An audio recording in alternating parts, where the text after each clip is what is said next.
إبراهيم إنك حميد مجيد اللهم بارك على محمد وعلى آل محمد كما باركت على إبراهيم وعلى آل إبراهيم إنك حميد مجيد الحمد لله দয়াময় মেহেরবান মাবুদ আল্লাহ রাব্বুল আলামিনের কাছে আমরা সর্বপ্রথম কালেমাতুশ শুকর আদায় করছি যে আল্লাহ রাব্বুল আলামিন আমাদেরকে লক্ষ কোটি মানুষের মাঝ থেকে আলাদা করে দৌলতে ঈমান দান করে আজকের এই পেকুয়ার ঐতিহাসিক ময়দানে ইয়াউমুল জুমাতে আল্লাহ রাব্বুল আলামিনের কাছে সাইয়্যিদুল আইয়ামে আমাদেরকে জুমা পড়ার জন্য এবং আমাদেরকে কোরআন থেকে কথা শোনার জন্য আসার বসার তৌফিক যোগ্যতা সুস্থতা মন মানসিকতা পরিবেশ পরিস্থিতি দান করেছেন সে আল্লাহ রাব্বুল আলামিনের কাছে আমরা সর্বাগ্রে কালিমাতুশ শুকর আদায় করে আনন্দ চিত্তে বুলন্দ আওয়াজে সকল কথাবার্তা বন্ধ করে দিয়ে আল্লাহকে খুশি করার জন্য সকলে সমস্বরে পড়ছি আলহামদুলিল্লাহ। দরুদ এবং সালাম বর্ষিত হোক মানবতার মহান মুক্তির দূত আকা ইনামদার তাজদারে মদিনা আপনার আমার প্রিয় রাসূল জনাবে মুহাম্মদুর রাসূলুল্লাহ সাল্লাল্লাহু আলাইহি ওয়াসাল্লামের প্রতি আজকের এই মোবারক মজলিস যেই মজলিসে মরহুম মাওলানা শহীদুল্লাহ স্মৃতি সংসদ এবং পেকুয়া সমাজকে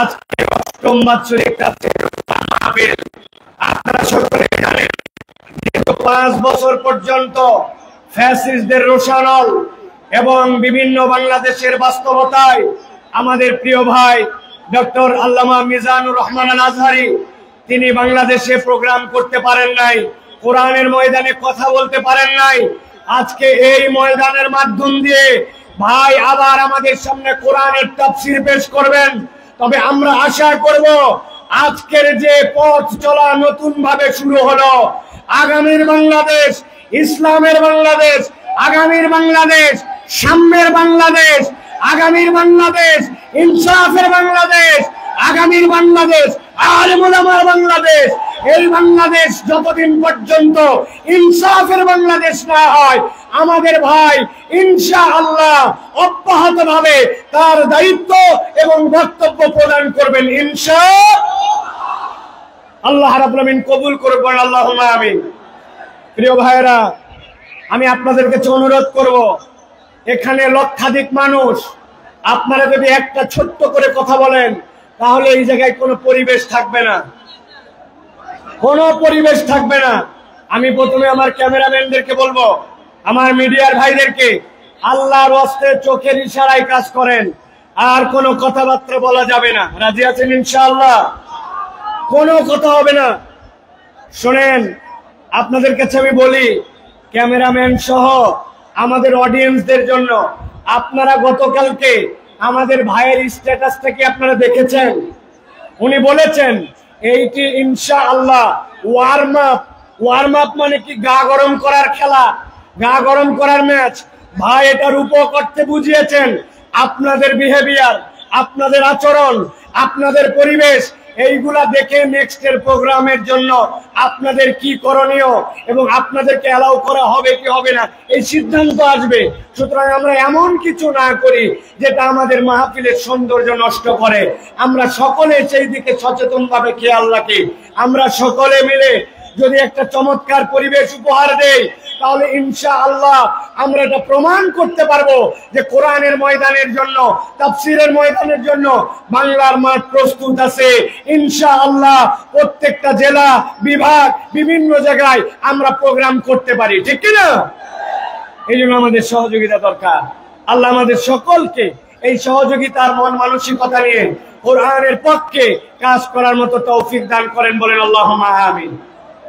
প্রিয় ভাইরা জুমা পূর্ব এই সংক্ষিপ্ত অধিবেশনে আপনাদের কাছে মূল্যবান একটি বিষয়ে সংক্ষিপ্ত কিছু কথা বলবো। প্রিয় ভাইরা সময় অত্যন্ত সংক্ষিপ্ত কিন্তু বিষয়টি অত্যন্ত গভীর। আজকে আমরা এই সংক্ষিপ্ত সময়ে যে বিষয়টিতে কথা বলতে চাই সেটি হচ্ছে মানুষ এই দুনিয়ার জীবন যখন শেষ করবে, দুনিয়ার জীবন শেষ করে মানুষ আবার আল্লাহ রাব্বুল আলামিনের সামনে যাবে। যখন মানুষ আল্লাহ রাব্বুল আলামিনের সামনে যাবে এবং আল্লাহর কাছে তার আমলনামা নিয়ে উত্থিত হবে, দুনিয়ায় যেরকম ঘরে পর্দায় সকল মানুষ একসাথে থাকে, ওই দিন আল্লাহ রাব্বুল আলামিনের সামনে সব মানুষ একভাবে উঠবে না। হাসরের ময়দানে মানুষদেরকে আল্লাহ রাব্বুল আলামিন হিসাবের বেলায় 4 দলে বিভক্ত করবেন। হাসরের দিনে হিসাবের বেলায় মানুষ কয় দলে বিভক্ত হবে? সকলে কথা বলেন নাই, সকলকে একসাথে বলতে হবে। হাসরের দিনে বিচারের বেলায় মানুষ কয় ভাগে বিভক্ত হবে? সকলে হাতগুলা নিচে নামান। আমি যখন জিজ্ঞাসা করব সব কথা বন্ধ, সব কথা বন্ধ করে আপনাকে এখন আলোচনার কথায় উত্তর দিতে হবে। হাসরের দিনে বিচারের বেলায় মানুষজন কয় দলে বিভক্ত হবে? 4 দলে। গভীর মনোযোগে শুনেন, আমরা সংক্ষিপ্ত সময়ে 4 দলের পরিচয় এবং কোন দল আল্লাহর কাছে সফল হিসেবে বিবেচিত হবে সেই দলে যেন আমাদের নাম অন্তর্ভুক্ত হয়, সেই কথা কয়টি শুনেই আমরা ইনশাআল্লাহ আমাদের কথা শেষ করব। আল্লাহ যেন আমাদেরকে আমলের নিয়তে কথাগুলি শোনার তৌফিক দান করেন, বলেন আল্লাহুম্মা আমিন। আল্লাহ রাব্বুল আলামিন কুরআনুল কারীমের সূরা মুমিনের মধ্যে আল্লাহ রাব্বুল আলামিন কিয়ামত পর্যন্ত আগত মানুষদের জন্য বলছেন, দুনিয়ার মানুষ ভালো করে খেয়াল করো। আল্লাহ বলছেন, আফা হাসিবতুম আন্নামা খলাকনাকুম আবাসা, তোমরা কি মনে করো নাকি তোমাদেরকে দুনিয়াতে অযথায় বিনা কারণে কোন রকম আল্লাহ রাব্বুল আলামিনের উদ্দেশ্যহীন তোমাদেরকে সৃষ্টি করা হয়েছে নাকি? আল্লাহ বলছেন, না, দুনিয়ার মানুষ তোমাদেরকে বিনা কারণে উদ্দেশ্যহীন ভাবে সৃষ্টি করা যেমন হয় নাই, সেরকম এইটাও তোমরা ভাবো নাকি? ওয়া আন্নাকুম ইলাইনা লা তুরজাউন, আল্লাহর কাছে তোমাদেরকে বোধহয় ফেরত আসতে হবে না। আল্লাহ এর দ্বারা বুঝাতে চান, বান্দা তোমাকে অযথায় সৃষ্টি করা হয় নাই, আবার আল্লাহর কাছে তোমাকে ফেরত অবশ্যই আসতে হবে, ঠিক কি না? দুনিয়ায় অনেক নাস্তিকেরা আছে, নানান ধরনের ইসলামের বিপক্ষে কথা বলে, কোরআনের বিপক্ষে কথা বলে।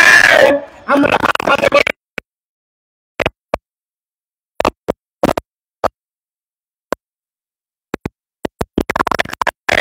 পুরা কোরআন তোমাকে অস্বীকার করতে হবে না, তোমার যদি সাধ্য থাকে। আল্লাহ কোরআনুল কারীমের মধ্যে বলেছেন, কুল্লু নাফসিন যায়িকাতুল মাউত, এই দুনিয়াতে যে জীবন নিয়ে এসেছে তাকে মৃত্যুবরণ করতে হবে। পুরা কোরআন অস্বীকার করতে হবে না। তোমার সাধ্য থাকলে 100, 150, 200 বছর বেঁচে দেখা। দুনিয়ার মানুষ তার জীবন যদি তাকে মৃত্যুর স্বাদ গ্রহণ করতে হয়, তাহলে ওই মানুষ যেরকম কোরআনের একটা আয়াতকে অস্বীকার করতে পারে না, আল্লাহ বলছেন তুমি যতই লাফাও না কেন, প্রকৃতার্থে তুমি আল্লাহর বিধানের বাইরে যেতে পারবে না। আল্লাহ রাব্বুল আমিন বলছেন, যেহেতু আল্লাহ রাব্বুল আমিন তোমাকে অযথা সৃষ্টি করেন নাই, আল্লাহ রাব্বুল আমিন তোমাকে যৌক্তিক কারণে তার কাছে ফেরত আসতে হবে, এটাও স্মরণ করায় দিচ্ছেন। এবার আল্লাহ নিজের পরিচয় দিচ্ছেন, ফাতাআলাল্লাহুল মালিকুল হক লা ইলাহা ইল্লা হুয়া রাব্বুল আরশিল কারীম। আল্লাহ রাব্বুল আমিন বলছেন, তিনি সেই মহান রব যিনি আরশের অধিপতি, যার থেকে বড় মর্যাদার আর কেউ নাই। আল্লাহ নিজে বলছেন সেই আরশের অধিপতি। তোমাদেরকে বুঝাতে চান, তোমাদেরকে অযথায় সৃষ্টি করা হয় নাই, আর আল্লাহর কাছে তোমাকে ফেরত আসতে হবে। এই জন্য আল্লাহ বলছেন, ওয়া মাইয়াদউ মা'আল্লাহি ইলাহান আখার, তোমাদের মধ্যে থেকে আল্লাহকে যে ইলাহ ছাড়া, আল্লাহ ছাড়া অন্য কাউকে ডাকো, তোমরা অনেক সময় আল্লাহ ছাড়া অন্যের কাছে সাহায্য চাও, আল্লাহ ছাড়া কেউ ভালো মন্দ করতে পারে এরকম বিশ্বাস করো। আল্লাহ বলছেন, লা বুরহানা লাহু বি, আল্লাহ বলছেন এটার কোনো প্রমাণ নাই। আল্লাহর পুরো সৃষ্টি জগৎ সাক্ষ্য দেয়, আল্লাহ ছাড়া আসলে কোনো রব নাই, প্রকৃতার্থে কোনো মাবুদ নাই। আল্লাহ বলছেন, ফা ইন্নামা হিসাবুহু ইনদা রাব্বিহি, জেনে রাখো আল্লাহর কাছে তোমাকে হিসাব দিতে হবে। ইন্নাহু লা ইউফলিহুল কাফিরুন, আল্লাহ বলছেন, রব্বুল আমিন তোমাদেরকে বলছেন, আল্লাহকে যে অস্বীকার করে, আল্লাহকে যে মানে না, আল্লাহ গ্যারান্টার হচ্ছেন সে কখনো সফল হতে পারবে না। তাহলে আল্লাহ রাব্বুল আলামিন বলছেন কাফের মুশরিকরা কখনো সফল হতে পারবে না। আর আল্লাহ তোমাকে অযথায় সৃষ্টি করেন নাই, আল্লাহর কাছে তোমাকে ফেরত যেতে হবে। এবার জিজ্ঞাসা করব, আমরা কি এই ঈমান বিশ্বাস করি যে আল্লাহর কাছে আমাদের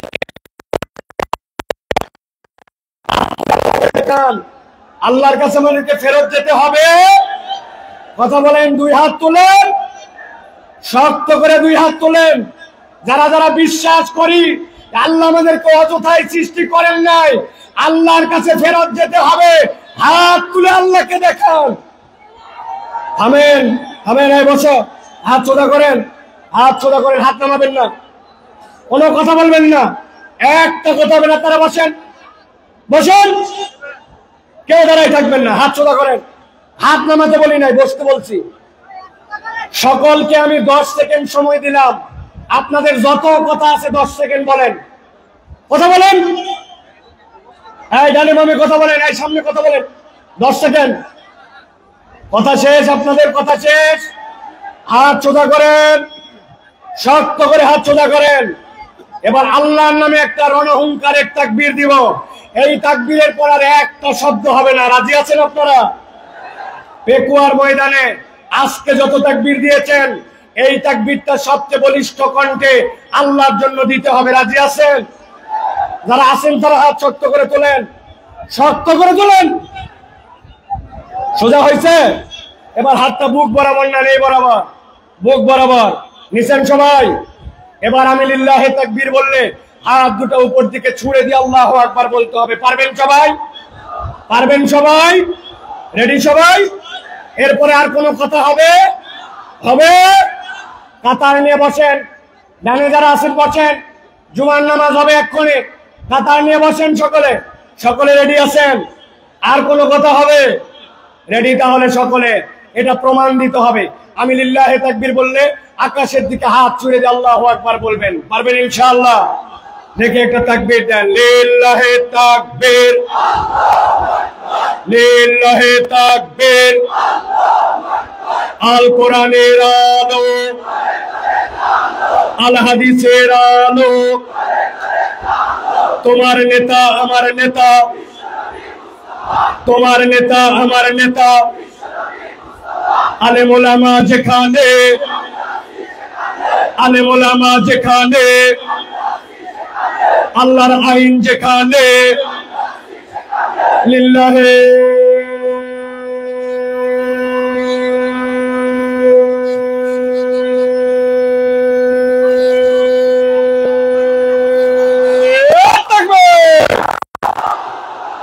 আলহামদুলিল্লাহ করে সবাই বসে পড়েন।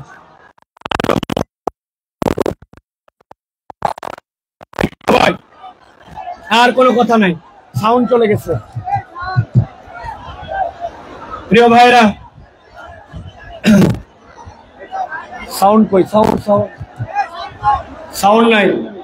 প্রিয় ভাইরা, তাহলে আমরা সংক্ষিপ্ত সময় একদম আমরা আজকে জানার চেষ্টা করব, হাসরের ময়দানে মানুষ মূলত আল্লাহর কাছে 4 ভাবে তার আমল নামা নিয়ে উত্থিত হবে। কয়ভাবে? 4 ভাবে। 1 নম্বর, আল্লাহ বলছেন একদল লোক বিনা হিসাবে জান্নাতে যাবে, সুবহানাল্লাহ বলেন। আরেক দল লোক বিনা হিসাবে জাহান্নামে যাবে, নাউজুবিল্লাহ বলেন।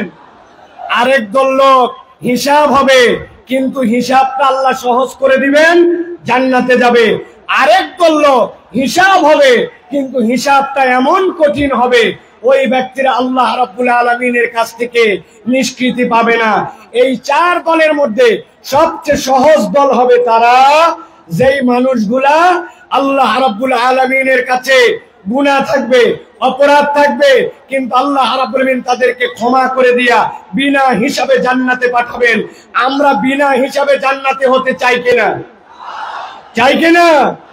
ভালো করে খেয়াল করেন, আল্লাহ রাব্বুল আলামিন বলছেন একদল লোক আল্লাহ রাব্বুল আলামিনের সামনে গুনাহ খাতা থাকবে, কিন্তু আল্লাহর কাছে আসার আগে ওই মানুষগুলো আল্লাহর কাছে তওবা করেছে। আমার নবী বলছেন কেমন তওবা করছে জানো নাকি? আল্লাহ নবী বলছেন আত-তাইয়িবু মিনাজ যামবি কামান লা যামবালা, এমন ভাবে তওবা করছে ওই বান্দাটার যেন গুনাহই ছিল না। আল্লাহ রাব্বুল আমিন বলছেন সূরা ফুরকানের মধ্যে, আল্লাহ বলছেন যেই বান্দাটা তওবা করবে, তওবা করার পরে ওই বান্দাটা আল্লাহ রাব্বুল আমিনের কাছে ক্ষমা চাবে, আল্লাহ রাব্বুল আমিনের কাছে যে ক্ষমা চাইবে সেইটা শর্ত মতো তার জন্য হওয়া লাগবে। আল্লাহ কোরআনে বলছেন ইল্লা মান তাবা ওয়া আমানা ওয়া আমিলা আমালান সালিহা ফাউলাইকা ইউবাদদিলুল্লাহু সাইয়্যাতিহিম হাসানাত। আমার আল্লাহ রাব্বুল আমিন বলছেন তাদের মধ্যে থেকে যারা তওবা করে আর তওবা করার পরে ঈমানের সাথে তওবা করেছে, তওবা করে বসে থাকে নাই, ওয়া আমিলা আমালান সালিহা, এরপরে বান্দা নেক কাজ করেছে, আর বান্দা ঈমানের সাথে যখন নেক কাজ করে আল্লাহ বলেন রব করেন, আল্লাহ বলছেন ফাউলাইকা ইউবাদদিলুল্লাহু সাইয়্যাতিহিম হাসানাত, আল্লাহ তাদের যাবতীয় গুনাহ খাতা যা ছিল সবগুলাকে নেক দিয়ে পরিবর্তন করায় দিবেন। ওয়া কানাল্লাহু গফুরুর রহিমা, আল্লাহ বলছেন নিশ্চয় আল্লাহ রাব্বুল আমিন বান্দাদের জন্য গফুর, ক্ষমাশীল, বান্দাদের জন্য দয়াদ্র। এত বড় মাহফিল আসলাম আর হই হই করলাম, জোরে জোরে স্লোগান দিলাম আর চলে গেলাম, কোনো লাভ হবে না আমাদের জন্য। ভালো করে বুঝেন, আল্লাহ রাব্বুল আমিন বলছেন আজকের ময়দানে আপনি আসছেন, আল্লাহর কাছে আপনি শপথ নেন রব্বুল আমিন আমার গুনাহ আছে, আমার অপরাধ আছে, আমার ভুল আছে, কিন্তু আমি আজকে তওবা করতেছি না, তুমি আমার একমাত্র ইলাহ হিসাবে সাক্ষ্য দেওয়ার পরে আমার ভুল থেকে আমি সরে আসতে চাই। বান্দা যদি একবার আল্লাহকে ইলাহ হিসাবে গ্রহণ করে আর গ্রহণ করার পরে আল্লাহর কাছে তওবা করে, রব্বুল আমিন বান্দাকে মাফ করে দিবে। মুফাসসিররা ব্যাখ্যা করেছেন ওয়াল্লাযীনা ইউওয়াহ্হিদুনাল্লাহ ওয়া লা ইয়াদউনা ওয়া লা ইয়াবুদুনা ইলাহান গায়রা, আল্লাহর কাছে ঈমান আনার মানে কি? আল্লাহর তাওহীদে আপনাকে অটল হতে হবে। আল্লাহ রাব্বুল আমিন ছাড়া কারো সাথে ইবাদত করা যাবে না এবং আল্লাহ ছাড়া কাউকে ডাকা যাবে। বান্দা যদি এইটা করে, আল্লাহ বলছেন বান্দা তোমার গুনাহ যত হোক আমি রব্বুল আমিন তোমাকে প্রকৃত তওবাকারী হিসাবে কবুল করে নিয়ে আমি তোমাকে মাফ করে দেব। তবে একটা শর্ত আছে, বান্দার হক নষ্ট করা যাবে না, ঠিক কি না? আপনি দেশের টাকা বিদেশে পাচার করে দিবেন, আপনি দেশের হরিলুট করে ফেলবেন, রাস্তাঘাট খেয়ে ফেলবেন, আপনি দেশের বিভিন্ন জায়গায় জালিয়াতি করবেন, যেই প্রজেক্ট অল্প টাকায় হয় ওইটা 10 গুণ 20 গুণ বাড়াবেন, এরপরে শেষ বয়সে এসে আল্লাহর কাছে তওবা করবেন, মাফ পাওয়ার কোনো সুযোগ নাই। মনে করছেন দেশের থেকে হয়তো বেরিয়ে গেছি, পালায় গেছি আর মাফ পেয়ে গেছি, এত সোজা নয়। আমি আপনাদের কাছে জিজ্ঞাসা করতে চাই, আমেরিকা কি আল্লাহর দুনিয়ার ভিতরে না বাইরে? কথা বললেন না, আমেরিকা আল্লাহর দুনিয়ার ভিতরে না বাইরে? কানাডা কি আল্লাহর দুনিয়ার ভেতরে না বাহিরে? ফ্রান্স কি আল্লাহর দুনিয়ার ভেতরে না বাহিরে? আমাদের পাশের দেশটা কি আল্লাহর দুনিয়ার ভেতরে না বাহিরে? বললেন না যে আল্লাহর দুনিয়ার ভেতরে না বাইরে? আপনি কেমনে ভাবলেন আশপাশে পালাই যে আমি চির মুক্তি পেয়ে গেলাম? আমি আমার ভাষায় বলি, ফুটবল খেলা মাঝে মাঝে শুরু হয় সেন্টার থেকে বল নিয়ে খেলতে খেলতে এপা ওপা করে ডিয়ের মধ্যে যায়, ডিয়ের মধ্যে থেকে এরপরে গোল দিকে কিক করে। আপনার কেবলমাত্র দৌড়ানি শুরু হয়েছে, এখনো বহুত দৌড়ানি বাকি আছে। আল্লাহর ভরসা।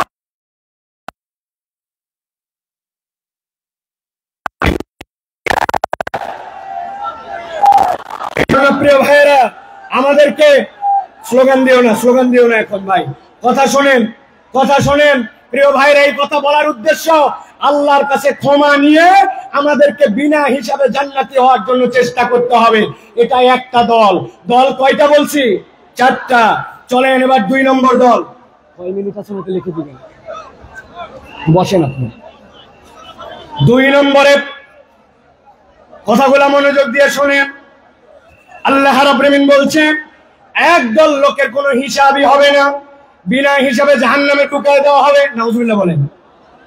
আল্লাহ কোরআনে বলছেন সূরা বাকারা 217 নম্বর আয়াতের মধ্যে ওয়া মাইয়ারতাদিদ মিনকুম মান দীনিহি ফায়ামুত ওয়া হুয়া কাফির ফাউলাইকা হাবিতাত আ'মালুহুম ফিদ দুনিয়া ওয়াল আখিরাহ ওয়া উলাইকা আসহাবুন নারি হুম ফিহা খালিদুন। আল্লাহ বলছেন একদল লোক অতি পণ্ডিত হয়ে যায়, আল্লাহর দ্বীনের উপরেই ছিল, কিন্তু এমন বুঝ আনছে, বুঝ এনে মুরতাদ হয়ে গেছে, আল্লাহর দ্বীন থেকে সরে গেছে। সে অনেক সময় বুঝে মুরতাদ হয়, অনেক সময় না বুঝেও মুরতাদ হয়। আমাদের দেশে না বোঝা একদল মুরতাদ আছে, এদের ঈমান বোঝানো আমাদের জন্য জরুরি। ছোট্ট করে বোঝানোর জন্য বলি, আমাদের দেশে এরকম মুসলমান আছে কিনা নামাজের ইসলাম পছন্দ করে, রোজার ইসলাম পছন্দ করে, যাকাতের ইসলাম পছন্দ করে, কিন্তু যেই না বলা হয় চোরের বিচার আল্লাহর আইন দিয়ে করা হোক, দেশটা আল্লাহর আইন দিয়ে চলুক, খেলাফত অনুযায়ী দেশটা পরিচালিত হোক, সেই না ওই নামাজি হাজী সাহেব পর্যন্ত রাজি থাকে না। এরকম মুসলমান আছে কিনা? উল্টা আমাদেরকে বলে সাইফুল্লাহ ভাইকে তো কোনো দলের লোক মনে করতাম না, কিন্তু উনিও তো দেখি দলের কথা বলে। আল্লাহর দ্বীনের পক্ষে কথা বললে, আল্লাহর আইনের পক্ষে কথা বললে দল খুঁজে নামে পরিচয় দেয়, আসলে এইগুলা মুনাফিক মার্কা মুসলমান। ভালো করে বোঝেন। আল্লাহ বলছেন কেউ যদি আল্লাহর দ্বীন থেকে মুখ ফিরায় নাই ফায়ামুত ওয়া হুয়া কাফির, এই অবস্থায় যদি মারা যায় তাহলে সে কাফের।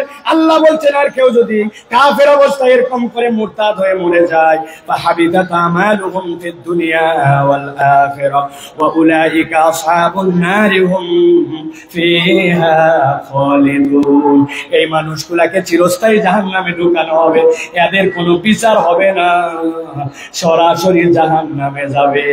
অতএব যাই করি নাই করি কখনো আল্লাহর দ্বীনের থেকে মুখ ফিরানো যাবে না, আর নিজের পণ্ডিতি কাটায়া আল্লাহর বিধান নিয়ে কোনো বাজে কথা বলা যাবে না, ঠিক না? খুব সাবধান প্রিয় ভাইরা। আল্লাহ রাব্বুল আলামিন কোরআনুল কারীমের মধ্যে বিস্তারিত কথা বলেছেন, সংক্ষেপ সময় এই জন্য আপনাদের কাছে বোঝানোর জন্য বলছি। মুরতাদ কিভাবে হয়? ওরা মনে করে নবীর তরিকা ঠিক না, নবীর পদ্ধতি পছন্দ করে না, আল্লাহর বিধান আগে ঠিক মনে করত, কিন্তু এখন মনে করে আল্লাহর বিধান বোধহয় বাংলাদেশের জন্য, আমাদের সমাজের জন্য অচল। এরকম যদি মনে করে ও যত হাজী সাহেব গাজী সাহেব হোক না কেন, আল্লাহর কাছে সে মুরতাদ হয়ে যাবে, বিনা হিসাবে জাহান্নামে। আল্লাহ হেফাজত করুন, আল্লাহুম্মা আমিন। প্রিয় ভাইরা, এবার চলেন আমরা 3 নম্বর দলের মধ্যে যাব। 3 নম্বর দল কি এটা একটু বুঝতে হবে। সেটা হচ্ছে হিসাব হবে, কিন্তু আল্লাহ বলছেন ওই হিসাবের পরে তাকে জান্নাত দেওয়া হবে। তবে হিসাবটা তার জন্য যে হবে, ওই হিসাবটাতে তার আমল নামায়, আমলটা পরিমাপে দেখা হবে না, আমলটা ওজনে দেখা হবে। কিসে দেখা হবে? কথা বলেন, আমল কি আমাদের পরিমাপ হবে না ওজন হবে? আমার দিকে তাকান। কি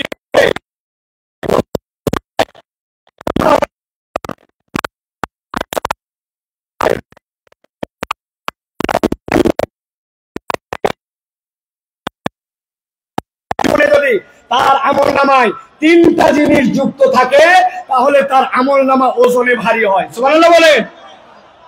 1 নম্বরে আপনার আমল নামার মধ্যে ঈমান লাগবে। কি লাগবে? একটা মুখ বন্ধ থাকবে না। আমল নামাতে ওজনে ভারী করতে হলে প্রথমে বলতে হবে কি লাগবে? জোরে বলেন ঈমান। ওই যে দাঁড়ায় আছেন যারা, কি লাগবে? ঈমান। ঈমান নাই আপনার কিচ্ছু নাই, ঈমান আছে আপনার কিছু আছে। সুবহানাল্লাহ বিহামদি। এই যে তরুণেরা ওয়াজ শোনার জন্য চলে আসছে, কিন্তু এর মধ্যে অনেকেই আছে ঈমানের বেশি করছে সালাত, অথচ সেই সালাত আদায় করে না। আছে কিনা? আমি আপনাদের কাছে একটা ছাত্র আর একটা শিক্ষকের একটা দৃষ্টান্ত দিব 30 সেকেন্ডে, ভালো করে খেয়াল করেন। এক ছাত্রকে তার ওস্তাদ জিজ্ঞাসা করছে, বলো তো দুনিয়াতে নামাজ পড়ে না কারা কারা? ওই ছেলে ভেবে চিনতে বলছে, ওস্তাদ দুনিয়াতে নামাজ পড়ে না 3 শ্রেণীর লোক। কয় শ্রেণী? কথা বলেন। 3 শ্রেণী। বলতো 1 নম্বর কে? বলছে 1 নম্বর যে পাগল অথবা অজ্ঞান। মাশাআল্লাহ। 2 নম্বর কে? বলছে ওস্তাদ 2 নম্বর যে মৃত, সে নামাজ পড়ে না। মরা মানুষ নামাজ পড়ে? উল্টা নামাজ পড়া লাগে। বলছে মাশাআল্লাহ। এবার 3 নম্বর বলো। বলছে 3 নম্বর হচ্ছে যে অমুসলমান। তাহলে নামাজ পড়ে না কয় শ্রেণী?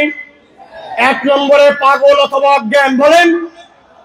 2 নম্বরে মৃত, 3 নম্বরে অমুসলমান। এবার পেকুয়ার লক্ষ মানুষকে সামনে নিয়ে জিজ্ঞাসা করতে চাই, যারা এখানে আছেন দাঁড়ায় বসে দূরে কাছে, আমরা কি পাগল অথবা অজ্ঞান? আমরা কি মৃত? আমরা কি অমুসলমান? আপনি কিন্তু ফাইসে গেছেন। আপনি আগামীকালকে নামাজ পড়েন নাই, বলছে এই তুই কি পাগল? বলছে না। তাহলে মরা না, অমুসলমান না। তো আপনি পাগল না, মরা না, অমুসলমান না, আপনি নামাজ পড়বেন না, তা হবে না, ঠিক কি না? ইমানের পরে সবচেয়ে গুরুত্বপূর্ণ এইটা হচ্ছে আপনার আমার জন্য সালাত। তাহলে আমলে ওজন বাড়ানোর জন্য কাজ 3টা। 1 নম্বর ইমান লাগবে। কি লাগবে? 2 নম্বর লাগবে নিয়ত সহি লাগবে। আপনার নিয়তটা বিশুদ্ধ লাগবে। নিয়ামতুল্লাহ নিজামীর কথা, মোটরসাইকেলে আসতে আসতে আমার চোখটা ছলছল হয়ে গেছে। বল সাইফুল্লাহ ভাই, এত লক্ষ লক্ষ লোক দেখানোর জন্য আয়োজন করি নাই। আমার আব্বা ইন্তেকাল করে গেছেন, এলাকাবাসী অনেক মানুষ মারা গেছে। একটা লোক যদি দোয়া করে, আমার বাপ যদি সেখান থেকে নিষ্কৃতি পায়, আর মানুষ যদি কোরআনের পক্ষে বাড়িতে যায়, আমার আয়োজন সফল ভাই।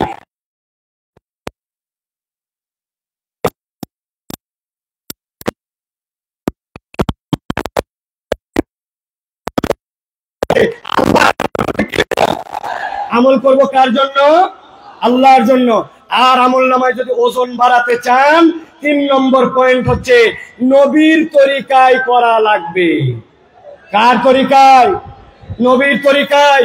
এইটার মধ্যে কথা আছে প্রিয় ভাইরা। আমরা নবী সাল্লাল্লাহু আলাইহি ওয়াসাল্লামের তরিকা মানতে চাই, ঠিক কি না? কথা বলেন। কিন্তু আমরা যুক্তি তর্কে গেলে অনেক সময় নবীর বিপক্ষে আমরা কথা মানবো না বলি, কিন্তু আবার ওই মানুষটাই যুক্তি তর্কে উল্টায় ফেলি। আমি আপনাদের কাছে জিজ্ঞাসা করতে চাই, আপনার এলাকায় জুম্মার নামাজের মুসল্লি বেশি হয় না ঈদের? কথা মনে বোঝেন নাই। জুম্মা না ঈদের? এবার বলেন তো ভাই, ঈদের দিন আপনার এলাকায় ঈদের জন্য আজান দেওয়া হয়, একামত হয়। নবীজির সময় লোকজন কম ছিল, এই জন্য আজান একামত হতো না।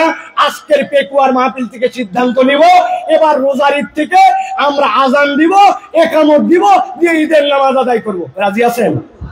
কেন রাজি নাই? আজান একামত খারাপ নাকি? বলবেন হুজুর আলটা পাল্টা কথা বলেন না, নবী যা করে নাই আমরা তা করবো কেন? আচ্ছা ঠিক আছে, ওটা বাদ দিলাম। এবার আজকে একটা আমল আমরা করলে কেমন হয়? নবীজি ছিলেন মাসুম, সাহাবায়ে কেরাম ছিলেন আদুল, তাদের গুনাহ খাতাই ছিল না। আমাদের গুনাহ খাতা কম না বেশি? যাদের বললেন না তারা মনে হয় আল্লাহর ওলি। গুনাহ খাতা কম না বেশি? আজকে আমরা নবীজির সময় জুমার নামাজে 2টা করে সিজদা হতো। জিজ্ঞাসা করবো সিজদা দেওয়া ভালো কাজ না খারাপ কাজ? ভালো কাজ। তো আমরা ভালো কাজ, এই জন্য আজকের জুমায় আমরা 4টা করে প্রত্যেক রাকাতে সিজদা দিব। কারা কারা রাজি আছেন হাত তোলেন। আপনারা জুমায় 4টা সিজদা দিবেন? কারা কারা রাজি আছেন? আছেন কেউ? বলে হুজুর আলগা কথা বলেন না, জুমার নামাজ নবীর ওখান থেকে সিলেক্ট করা।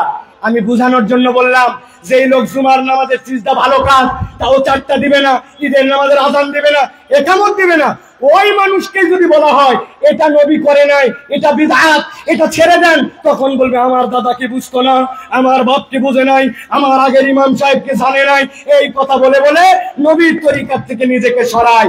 আপনি আপনার আমলনামায় যদি ওজনে বাড়াতে চান, গুনাহ আছে কিন্তু ওজনে বাড়াতে চান, ঈমান লাগবে, ইখলাস লাগবে, নবীর তরিকায় আমল হওয়া লাগবে।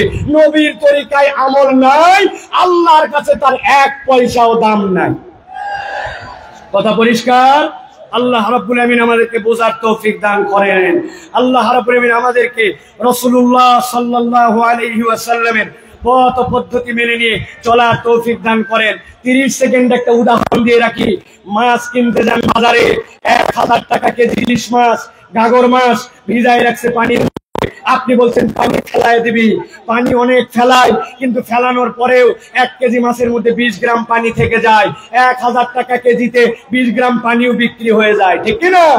আমাদের গুনাহ থাকবে, অপরাধ থাকবে, কিন্তু ঈমান যদি থাকে আর ইখলাস যদি থাকে, নবীর তরিকায় ইবাদত থাকে, তাহলে ওই পানি যেরকম বিক্রি হয়ে যায়, আমাদের গুনাহগুলো আল্লাহ রাব্বুল আলামিন মিটাই দিবেন। যে হিসাব হয়তো হবে, কিন্তু আল্লাহ আমাদেরকে জান্নাতের ফয়সালা করে দিবেন। অতএব আমাদেরকে সব সময় বিনা হিসাবে অথবা হিসাব হলেও বুঝে সুঝে আল্লাহর কাছে যাওয়ার জন্য চেষ্টা করতে হবে। আল্লাহ যেন আমাদেরকে আল্লাহর কাছে তার প্রিয় পাত্র হিসাবে ওঠার তৌফিক দান করেন। বলেন আল্লাহুম্মা আমিন। হাযা মা ইনদি ওয়াল ইলমু ইনদাল্লাহ। সুবহানাকাল্লাহুম্মা ওয়া বিহামদিকা আশহাদু আল লা ইলাহা ইল্লা আনতা আস্তাগফিরুকা ওয়া আতুবু ইলাইক। ওয়াসসালামু আলাইকুম ওয়া রাহমাতুল্লাহি ওয়া বারাকাতুহু।